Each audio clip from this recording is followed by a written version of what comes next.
Egypt, videos and photos of this life form has spread over social media. The owner said he was surprised he raised his animals to give birth to a strange creature. But what is it? While some believed it was the cross-breeding to create the body of a goat and a head of a monkey, experts would prove that would scientifically be impossible.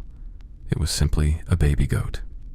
Veterinarians interpreted this incident as a congenital defect. Malformations such as this can occur in humans, explaining that they are due to genetic reasons such as the mother's exposure during pregnancy to toxins from the surrounding environment, or exposure to a virus during pregnancy.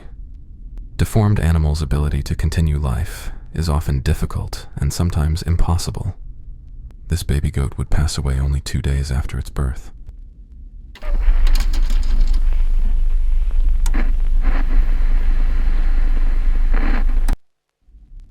What do you want to be when you grow up? Confronted by his teacher, this young boy expresses what he wants to be when he grows up. I like killing. My brain tells me if I like killing or not. I like killing because when I first watched my grown-up killing show, myself started to like killing, and then my brain started to like tell me what to do with killing it. While it can be fun to pretend as a kid to be lots of different things, even methodical and deadly assassins, such claims to aspire to grow up to be a murderer should not be taken lightly. Children can grow up to be murderers or even kill as young children. Child murders are unfortunately all too common in the United States. According to a recent statistic, there were over 1,000 known child murders under the age of 16. The U.S. Department of Justice estimates that around 30% of children are ultimately arrested and charged with a crime, which means the vast majority are never caught or brought to justice. I like murders and I like killing in my life. I'm going to kill everybody in the world except for my family because they just didn't do anything to me. I just like killing. So just any type of person, it doesn't matter? What about me? Yeah. Even me? No, not even my teachers either. Okay, because I'm the first person that you told this. Am I? Yeah? So, I just like killing. So what are you going to be again when you grow up? I'm a... Okay. Bye.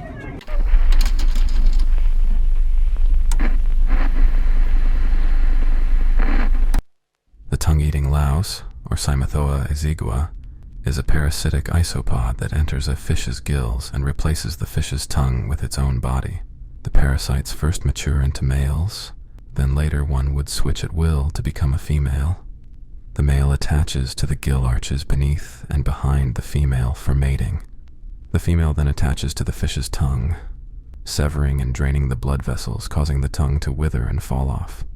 It will then position itself at the stub of what was once the tongue, melding to it, becoming the fish's new tongue, feeding on blood and mucus. The parasite apparently does not cause much other damage to the host fish, although they have been reported to be underweight if infected by 2 or more isopods.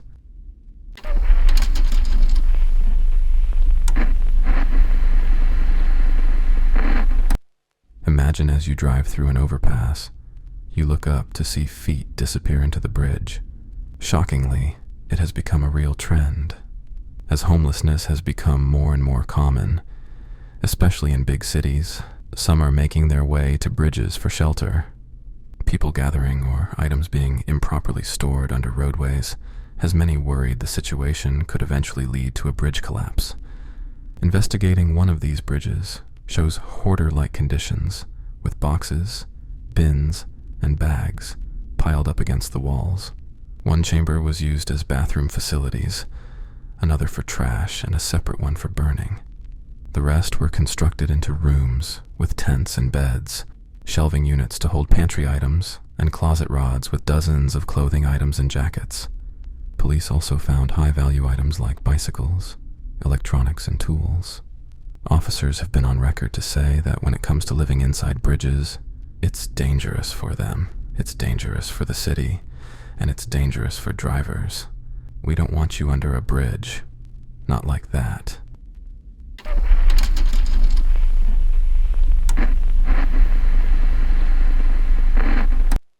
Flamingos. This clip has caused a new fear of them. Pink vampiric birds brutal enough to drill into the skull of its mate to feed the babies its mother's blood. Or, at least that's how it appears. The reality is much different. Flamingos make crop milk in their guts. It's red because of their crab diet.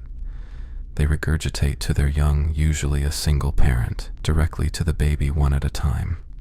In this instance, though, both parents are regurgitating at once.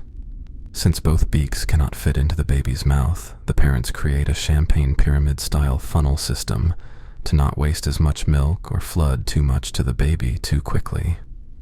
Turns out, flamingos are not bloodthirsty vampires.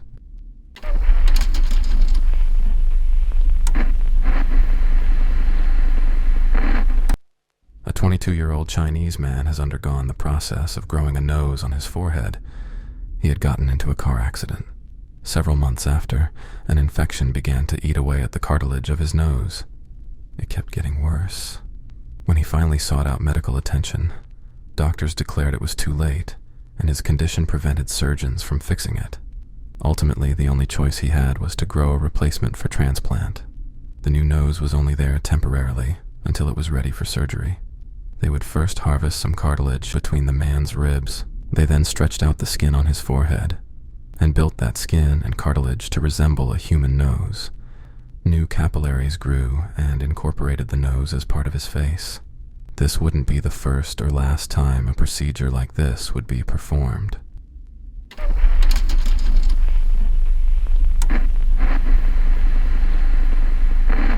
Brian Peppers, a man-turned-meme popularized in 2005. A lot of mystery would surround his image, and most would believe the person was photoshopped. The internet would do some digging and find out something even more shocking. He would in fact be real. His appearance, a condition believed to be Apert or Cruzon syndrome. It would also be revealed that this man was charged as a sex offender.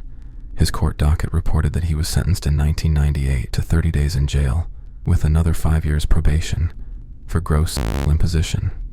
This charge is defined in Ohio as unwilling sexual contact with one who is not one's spouse. The victim wouldn't be clear immediately, with some claiming it was a child. However, it would be discovered that it was a nurse that was caring for Brian due to him living in a care facility. A man who claimed to be Brian's brother would surface with this to say, "Brian is absolutely not a pedophile. He was given 5 years probation for allegedly groping his nurse. Brian is a paraplegic who spends his life in nursing homes. He is not mentally retarded and is, in fact, quite intelligent. I play chess with him every week." Grimath was correct to spot that Brian uses a wheelchair. He is only capable of slow, painful walking and tends to hobble on the sides of his feet, but this is not due to a birth defect. Brian suffers from congestive heart failure due to his abuse of alcohol. Subsequently, blood clots have formed in his extremities, making it nearly impossible to perform any task that requires even the smallest amount of dexterity. He has marginal use of his hands, enough to eat, play chess, read books, etc. The photograph of him, which many of you so famously parade around the internet, was taken at the Ohio Registrar's office at 7:30 in the morning. Brian cannot groom himself properly.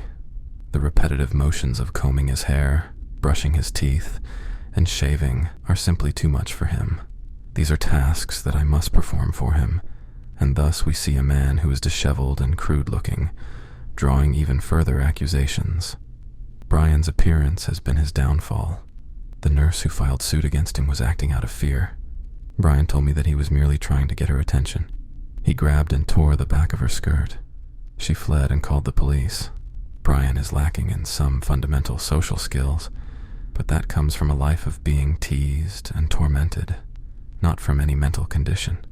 Prior to his accusation, Brian was a model citizen. He held a steady job as a librarian's assistant, and even helped me raise my own children. But since his appearance in court, his health has declined rapidly. He is very sick, but thankfully no longer uses alcohol. Brian is the epitome of the misunderstood outlaw, a true-to-life Quasimodo of sorts, whose only desire is to be treated with the respect he deserves. Brian is a human being. Please, Leave my brother alone. Sincerely, Alan Peppers. Shortly after he would appear again, saying, "Well, everyone has had their fun at Brian's and my expense. Many of you have spent time trying to prove me wrong. I have received more emails and phone messages to last a lifetime, and a wave of doubt is now sweeping across the internet. Truthfully, that is hardly my concern. It was never my intention to convince anyone of my relationship with Brian, merely to inform people of his innocence. But none of that matters now. At 4:59 a.m. this morning, Brian Peppers left this world for good. I loved him more than words could say. Godspeed, big brother." Then Alan Peppers would have this final thing to say. By the way, he left in a time machine. LOL. At this time, Brian would very much still be alive. This user made everything up.